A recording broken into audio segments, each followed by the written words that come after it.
Détends-toi, Victoria. J'ai donné la voiture à Caleb. Les familles partagent leurs biens.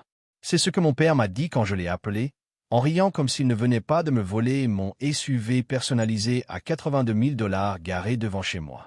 Il m'a dit d'arrêter d'être égoïste, qu'une femme célibataire n'avait pas besoin d'un symbole de réussite. Je n'ai pas crié. J'ai juste posé une question. Tu as signé la carte grise. Il a ri de nouveau. Bien sûr que oui. Je suis ton père. J'ai raccroché et j'ai composé le 911. J'ai dit, je voudrais signaler un crime en cours avant qu'on voit qui finira menotté. Laissez un commentaire. D'où regardez-vous et quelle heure est-il chez vous? Je veux voir jusqu'où cette histoire va. Je suis sorti et j'ai verrouillé la porte derrière moi. Le silence régnait dans la maison. Une personne normale se serait effondrée. Une fille normale se serait demandé ce qu'elle avait fait de mal pour mériter un père qui la volait. Mais je ne suis pas une fille normale.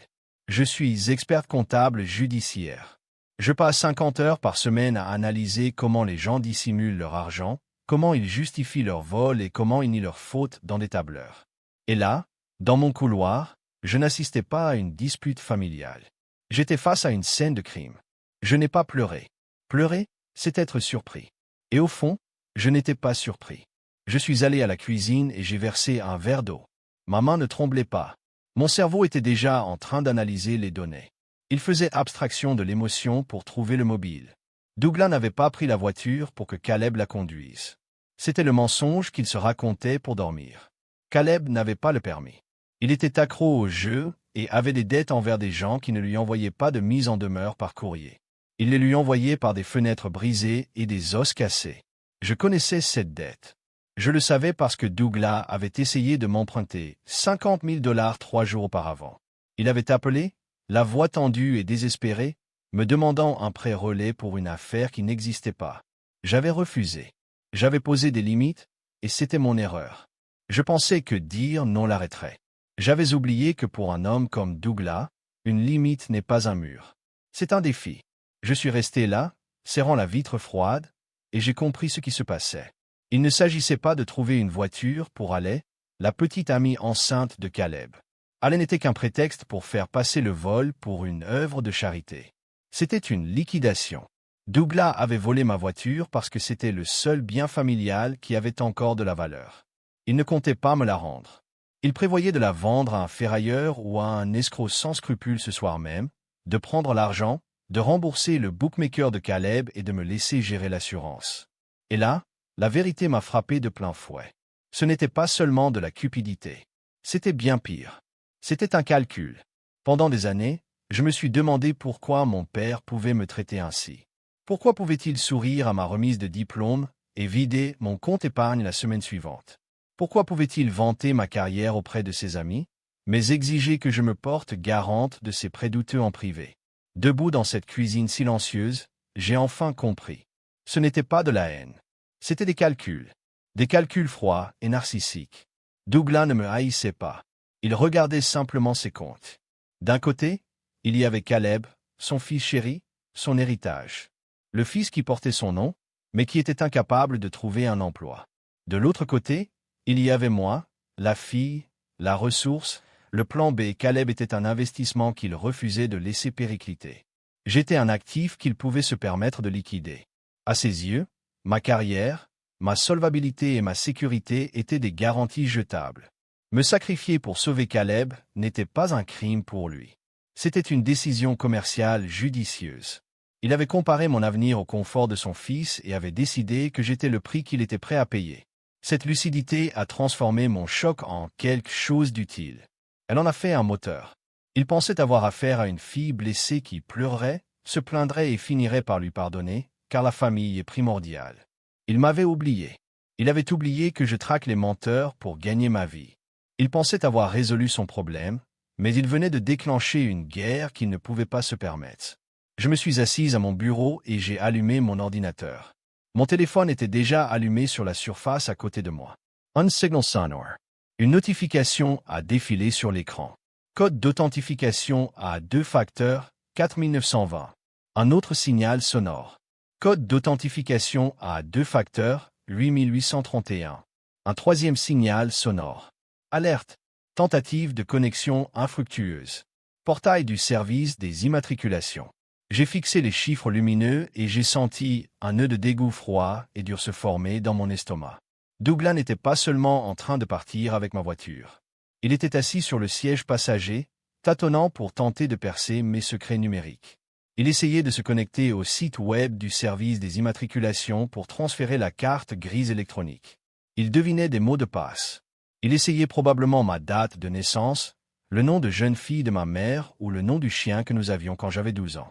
C'était bâclé, désespéré et insultant. Il me méprisait vraiment. Il pensait que ma sécurité était aussi faible que sa conscience. Il pensait que, parce qu'il était mon père, il avait droit à mon identité numérique, tout comme il pensait avoir droit à mes biens matériels. Il ne comprenait pas que je verrouille mes portes numériques plus hermétiquement que mes portes physiques, car je sais exactement de quoi les gens sont capables quand ils pensent être seuls. Je n'ai pas bloqué ces tentatives. Je les laissais essayer. Chaque tentative de connexion infructueuse était une preuve horodatée. Chaque code demandé était une preuve de tentative de fraude. À chaque frappe incorrecte, il s'enfonçait davantage, et je le laissais faire. J'ai ouvert l'application de télémétrie du fabricant sur mon ordinateur. La carte s'est chargée instantanément. Un point bleu pulsait sur l'écran, se déplaçant rapidement sur le quadrillage de la ville. Il n'était pas à la maison que Caleb louait. Ce n'était ni devant une pharmacie, ni devant un supermarché.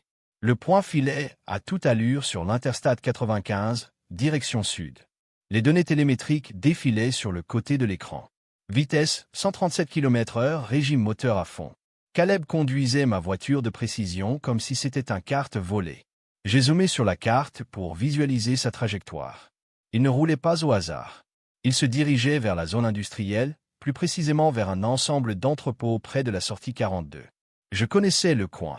Dans mon métier, on apprend à connaître la géographie du désespoir. À cette sortie se trouvait Redline Auto & Pawn, un endroit qui ne demandait pas de vérification de crédit et qui ne s'attardait pas trop sur les signatures manuscrites sur la carte grise. C'était sa destination.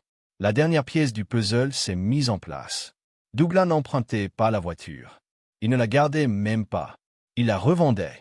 Il allait brader ma voiture, d'une valeur de 82 000 $, à un prêteur sur gage douteux pour rembourser une dette de jeu avant la nuit tombée.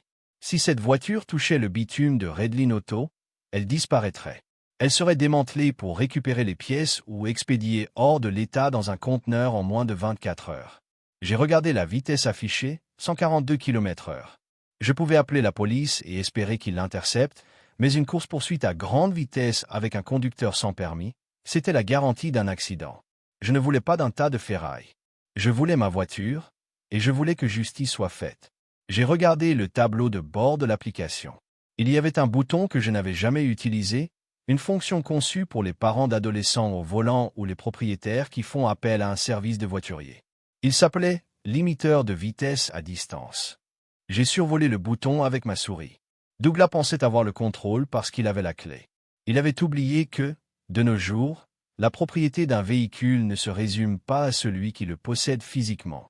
Il s'agissait de savoir qui détenait les droits d'administrateur. J'ai pris une grande inspiration et j'ai cliqué sur « Activer ». J'ai cliqué sur « Confirmer ». Sur l'écran, les données de télémétrie ont réagi instantanément. C'était comme voir un moniteur cardiaque afficher une ligne plate. La vitesse affichée a chuté de 142 km/h à 96, puis à 64, puis à 32. Finalement, elle s'est stabilisée à un misérable 24 km/h. J'ai observé le point bleu sur la carte. La voiture ne filait plus sur l'autoroute. Elle avançait péniblement. Les mouvements erratiques du marqueur GPS racontaient le reste de l'histoire. Caleb zigzaguait, freinait, probablement en appuyant frénétiquement sur l'accélérateur, essayant de comprendre pourquoi la machine performante sous lui s'était soudainement transformée en une voiturette de golf. Il était une cible facile au milieu de l'Interstate 95, entouré de semi-remorques. Il n'arriverait pas à temps à la casse, et il n'allait certainement semer personne. C'est alors que j'ai enclenché la deuxième phase du piège. Mon SUV est un modèle européen équipé d'un système antivol spécifique appelé verrouillage de sécurité. Il est conçu pour empêcher les voleurs de briser une vitre et d'ouvrir la portière de l'intérieur. Lorsqu'il est activé électroniquement, les poignées intérieures se désolidarisent du mécanisme de verrouillage. Impossible d'ouvrir les portières de l'extérieur. Et surtout, impossible de les ouvrir de l'intérieur. J'ai sélectionné la commande, activé le verrouillage de sécurité. La barre d'état a clignoté en vert. Vera wheel. Caleb n'était plus au volant. Il était prisonnier d'une cage roulante. Mon téléphone a sonné aussitôt. Ce n'était pas Caleb. C'était Douglas. Je suis resté figé devant l'écran. C'est à ce moment précis que l'ancienne Victoria aurait paniqué. L'ancienne Victoria aurait décroché et hurlé. « Rendez-moi ma voiture !» L'ancienne Victoria aurait pleuré et l'aurait supplié d'arrêter de la faire souffrir. Mais je n'étais plus elle. J'étais auditrice, en train de rassembler des preuves. J'ai décroché et mis le haut-parleur. Je n'ai pas dit bonjour. J'ai vérifié le signal audio sur mon ordinateur portable pour m'assurer que le microphone de la caméra embarquée était bien connecté à mon serveur cloud privé. L'enregistrement fonctionnait. « Qu'est-ce que tu as fait ?» rugit Douglas. Sa voix était si forte qu'elle saturait le haut-parleur. La voiture est tombée en panne. Caleb est coincé sur l'autoroute. Tu vas le tuer, espèce de petite sorcière. Redémarre-la.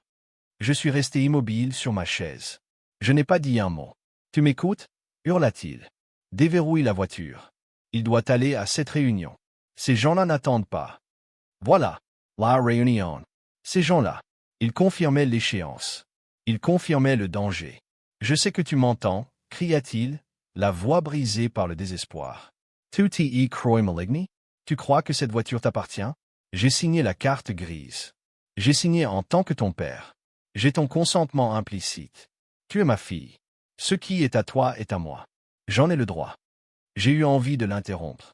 J'avais envie de crier que la falsification n'est pas un consentement, que la paternité n'est pas un droit de propriété. Mais je me suis souvenu de la tactique la plus importante que j'ai apprise dans les enquêtes pour fraude, le piège du silence. Quand on prend un menteur en flagrant délit, on ne discute pas, on attend. Le silence est un vide. Les narcissiques et les criminels détestent le vide. Ils paniquent. Ils ressentent le besoin de combler le vide par des justifications. Et ce faisant, ils vous tendent le nœud coulant. Je suis resté silencieux. J'ai laissé le silence s'installer entre nous, lourd et suffocant. Douglas n'a pas pu le supporter. Il a craqué.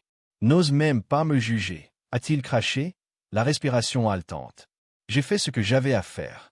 Les papiers sont signés. J'ai la procuration ici même, en main. J'ai signé à ton nom parce que tu étais trop égoïste pour le faire toi-même. C'est légal parce que je l'ai dit.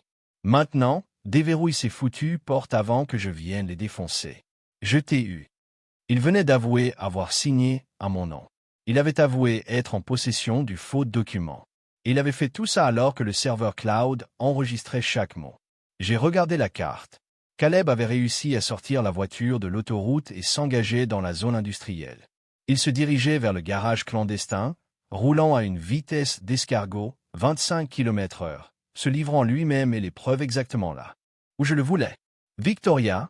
a crié Douglas une dernière fois. J'ai raccroché. J'ai pris mes clés et je me suis dirigé vers la sortie. Je n'ai pas pris ma voiture de location pour aller au commissariat. J'ai pris directement la sortie 42. J'ai garé ma berline banale en face de Redline Auto & Pawn, cachée derrière une benne à ordures rouillées. C'était un cimetière de mauvaises décisions. Un terrain clôturé rempli de voitures sans pare-choc, entouré de bâtiments aux fenêtres grillagées. Mon SUV s'est garé au pas, feu de détresse allumé, ressemblant à un vaisseau spatial qui s'était écrasé dans une décharge. Le moteur gémissait, peinant à résister au limiteur de puissance que j'avais activé. Caleb s'est arrêté devant la porte principale du garage. J'observais AUX Jamels. Je voyais Caleb se débattre à l'intérieur, frappant à coups de poing contre la vitre. Il hurlait, mais le vitrage insonorisé étouffait ses cris. Il tira sur la poignée. Elle ne bougea pas. Les verrous tenaient bon. Il était prisonnier de cette cage luxueuse fabriquée par son père. Deux hommes sortirent de l'entrepôt. Ils n'avaient pas l'air de mécaniciens. L'un portait un gilet en cuir. L'autre tenait une barre de fer. Ils encerclèrent la voiture. Perplexes. Ils tapotèrent sur la vitre. Caleb pointait la serrure, frénétique, murmurant des mots inaudibles. L'homme à la barre de fer fronça les sourcils et leva l'outil, comme s'il hésitait à briser la vitre pour libérer le conducteur ou la marchandise. C'était le moment décisif. Au début, on aurait classé l'affaire comme un simple différend civil. Le vol d'une voiture au sein d'une famille suscite rarement une telle urgence, mais ce n'était plus un vol. J'ai appelé le 911. Calme et précis. Je suis en train de localiser mon véhicule volé au 440 Industrial Way. Le conducteur est coincé à l'intérieur. Des hommes armés tentent de briser la vitre. Je crains pour sa sécurité. Cette mise en scène a contourné la bureaucratie. En quelques minutes, la police a envahi le parking. Caleb a été extrait de mon SUV, tremblant et en larmes. Puis Douglas est arrivé, brandissant un document et criant qu'il avait une procuration et l'autorisation de vendre la voiture. Je me suis avancé. Je suis le propriétaire du véhicule, ai-je déclaré en présentant ma carte d'identité et la carte grise, et j'ai passé l'appel. Douglas m'a accusé d'avoir piraté la voiture. L'agent a demandé ses papiers.